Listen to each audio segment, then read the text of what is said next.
है कि अगर आरएसएस के लोग हमारे दरवाजे पे हैं तो उनसे कहना प्रधानमंत्री और गृह मंत्री गिरफ्तार है। देखिए, राहुल गांधी बेवकूफ।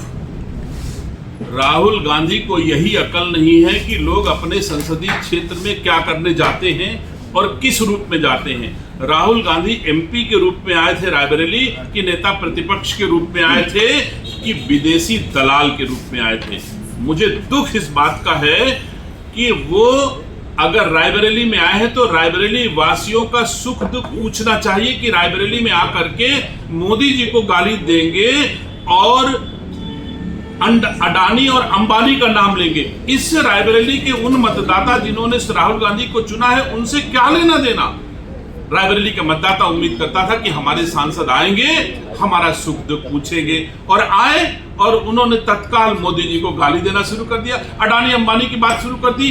तो मैं ये मानता हूं कि राहुल गांधी की लोकप्रियता मोदी जी के सामने बहुत घटती चली जा रही है। मीडिया के आप जैसे भाई भी अब उनका नाम लेना बंद कर दिए हो, तो रायबरेली की माटी पर चले, थोड़ा मोदी जी अंबानी जी का नाम ले लेंगे तो मीडिया में चर्चा में आ जाएंगे, और थोड़ा गाली गलौज दे देंगे तो और नमक मिर्च लगा के चर्चा में आ जाएंगे। तो शस्त्रीय लोकप्रियता पाने के लिए राहुल गांधी जी का रायबरेली में आगमन हुआ है, और मुझे दुख है कि आज मैं रायबरेली में नहीं था, नहीं तो राहुल गांधी के मुंह पर ईंट का जवाब पत्थर से देता कि तुमसे बड़ा दलाल भी, तुमसे बड़ा बेईमान भी और तुमसे बड़ा गद्दार, तुम्हारी पीढ़ियों ने गद्दारी की है भारत के साथ में। गद्दार के घर में गद्दार ही पैदा होगा, गद्दार के घर में मोदी जी पैदा होने वाले नहीं हैं। तो जिस गद्दार ने आज हमारे देश के प्रधानमंत्री जी को गद्दार कहा है, मुझे दुख है कि अगर मैं रायबरेली में होता तो उनके मुंह पर उनको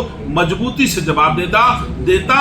और राहुल गांधी को पता है कि दिशा की बैठक में राहुल गांधी के क्या कर्म किए हैं इसी मोदी जी और अमित शाह के सिपाही ने। और फिर कहता हूं, अगली बार आइएगा, मोदी जी को गाली देके जा रहे हो, अगली बार तुमको पता चलेगा। जब मोदी जी की मां को गाली दे करके रायबरेली में आपने कदम रखा था तो आप भाग गए थे, रास्ता बदल दिया था, कच्ची कच्ची घूम के चोरी से छुपे से रायबरेली जा पाए थे। यही मोदी जी अमित शाह का सिपाही दिनेश सिंह उस समय था, तुमको रायबरेली में घुसने नहीं दिया।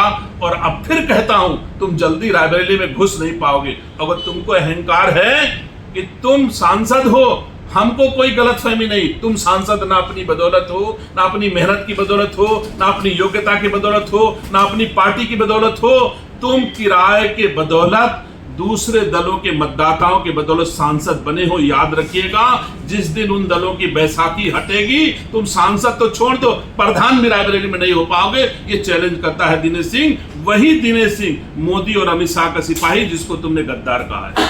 सर, साथ ही साथ उन्होंने ये बयान भी दिया है कि देश आर्थिक संकट से जूझ रहा है, लेकिन प्रधानमंत्री इटली में टॉफियां बांट रहे हैं। हाँ, प्रधानमंत्री इटली में टॉफियां बांट रहे हैं। सोचना चाहिए राहुल जी कि तुम देश में रायबरेली में कितने लोकप्रिय हो। अगर तुम अपने ननियौरे में चुनाव लड़ जाओ तब वो प्रधानमंत्री इटली में तुमका हरा दे हैं या तुम्हारा हैसियत है, तो तुम जाने रहो कि आगे तुम्हारा का हाल हुए वाला है। जही का ननिहाल माँ कोई पूछे वाला न होए, ससुराल तुम्हारे है नहीं ना, मैका तुम्हार कहूँ है नहीं ना, पता ही नहीं तुम्हारा वंश कुल कहाँ से आवा है, भारत में तो कहूँ दिखाई पड़त नहीं ना।